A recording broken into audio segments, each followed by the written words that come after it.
So, who are Kenya's 42 or 42 plus tribes?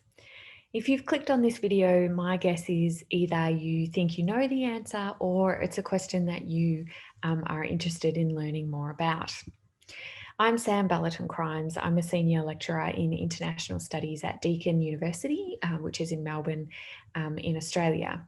And in an article that I recently published in the Journal of Eastern African Studies, I answer this question. Sort of. So, as most Kenyans will tell you, there is this really strong idea that Kenya is made up of 42, or now people sometimes say 43 or 44, 45 different ethnic groups. And I first became interested in this question when I did research with the minority Nubian ethnic group in Nairobi more than 10 years ago. When I was interviewing Nubian people, they were always telling me that they wanted to be recognised as the 43rd tribe of Kenya. And indeed, they were while I was doing this research. So this is a photo here of Mzee Issa Abdul Faraj, who is was then and still is the chairman of the Kenyan Nubian Council of Elders. I took this photo the day before the 2009 census, and I took it at Makina Mosque in Nairobi.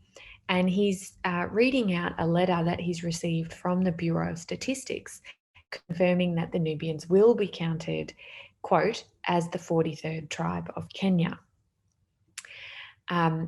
which isn't actually what happened, but I'll get to that. So over time, I started to become more curious about this, and I wanted to know more about where this list is, who makes it, and what it means to be coded in it.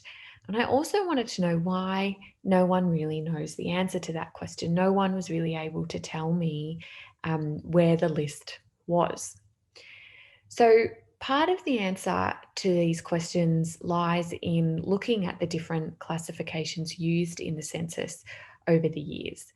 And in this article, I compare all the ethnic classifications in every Kenyan census, starting with the first in 1948 during the colonial period and ending with the 2019 census, the results of which came out last year in 2020.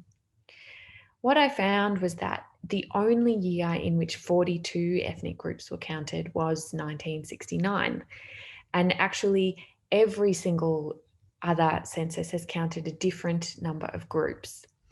This list that you're seeing on your screen now is of 150 different ethnic groups. That's every group that has ever been named in any census. It's worth noting too that the word tribe that I use in the title of this article, in Swahili, kabila, is actually the word that is used by the Bureau of Statistics in the census. It was used for every census, including 2019, and it was only in the 2019 report after the census that they switched to the language of ethnicity. So it's not my choice of word, it's a pretty problematic word. But I think it's sort of worth thinking about why that word is the one used in the censuses. But back to the original problem. So if there are so many more than 42 different ethnic groups, then what's really going on? Well, from one decade to the next, the civil servants, so the people at the Bureau of Statistics, and also politicians who had different levels of interference in the census process, they're always responding to different kinds of political pressures from one decade to the next. So colonial authorities were responding to the need, for example, to try to collect as much tax as they could. And in the post-colonial period, there have been a whole bunch of different political considerations that have shaped the way the census has counted ethnicity. So every year, a bunch of categories are carried over from the previous census. Others get added, some get taken away, some get changed. The point of which is that there is actually no definitive list. There is no kind of true or authoritative central list of who the ethnic groups of Kenya are. So in this article, I use the metiphor of a palimpsest to make sense of this. This picture that you're seeing is a picture of a palimpsest, which is a kind of a parchment made from usually animal skin that people used to use before the invention of paper. So what would happen is you would write on it, and then because it was difficult to get hold of this resource, it would have to be reused. So you would write on it and then erase it and then write again. But sometimes the erased text could still be seen, or sometimes it would resurface spontaneously. And so the appearance is like what you can see in this image here. You can see layers and layers of different text produced by different people. And that's what I think the census is like. It carries layers of political interest from one decade to the next, from colonial to post-colonial.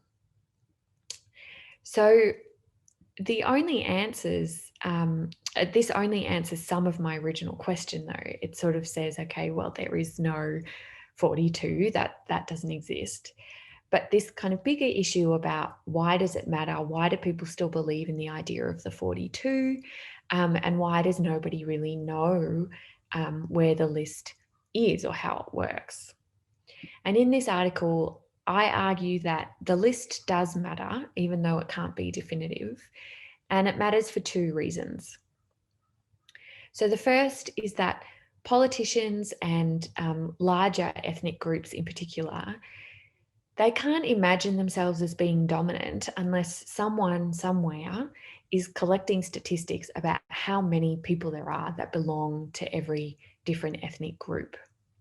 So even though most Kenyans are really, really critical of any idea of comparing the size of populations or using it for political purposes, it is something that still happens. And it can only happen if there is a belief that somewhere the figures exist.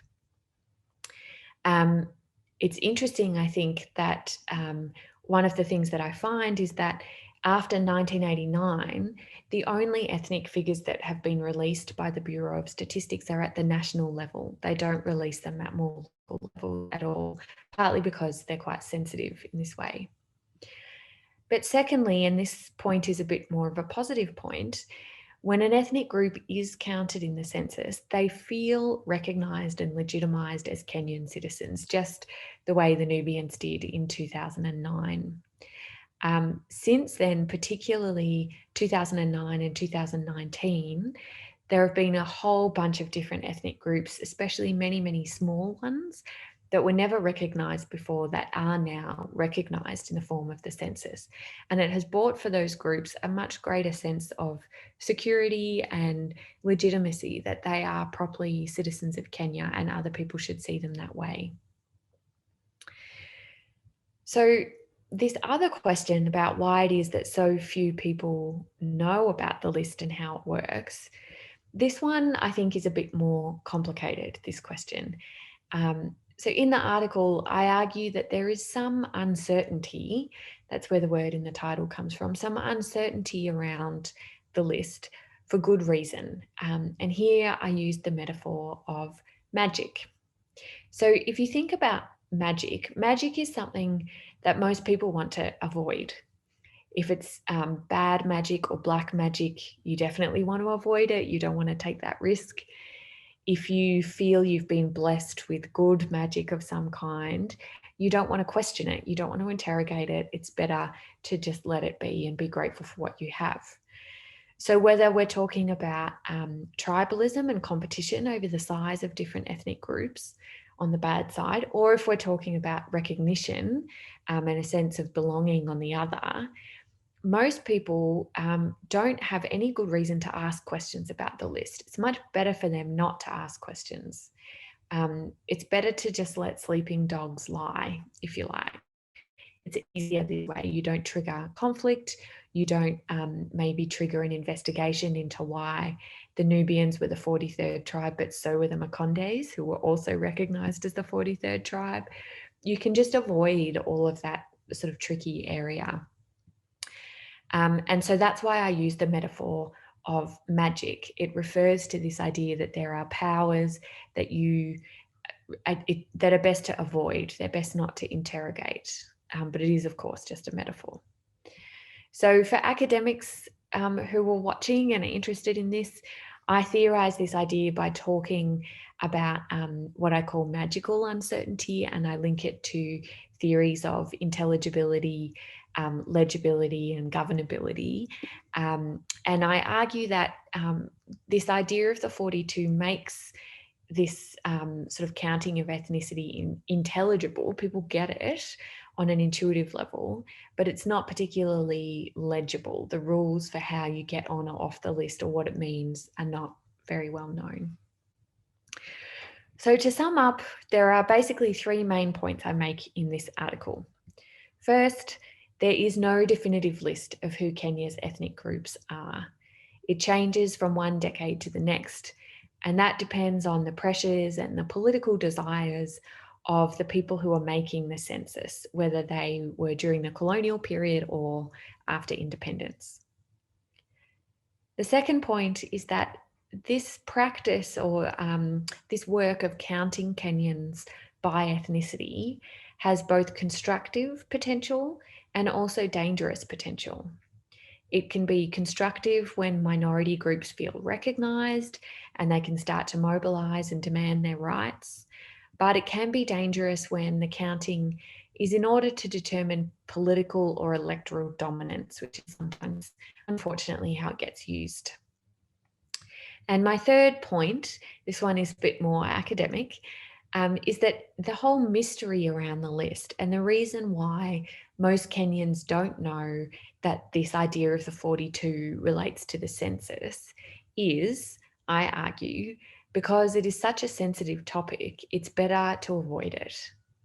When the list and the associated numbers are dangerous, avoiding clarifying what the list is and how it works helps avoid conflict. And when the list is associated with recognition of minorities, avoiding clarifying it helps avoid tricky questions about the legitimacy and validity of having been put on the list when in fact there's really no transparent process for that. So to learn more, you can read the full article and see the detailed data about which ethnic groups were counted when by visiting the Journal of Eastern African Studies website. If you're based in Africa, you can access the article for free by signing up for the STAR program. And if you have any questions or comments, please send me an email. I'm always keen to hear from people who are reading my research. And thank you for watching. Asanteni sana.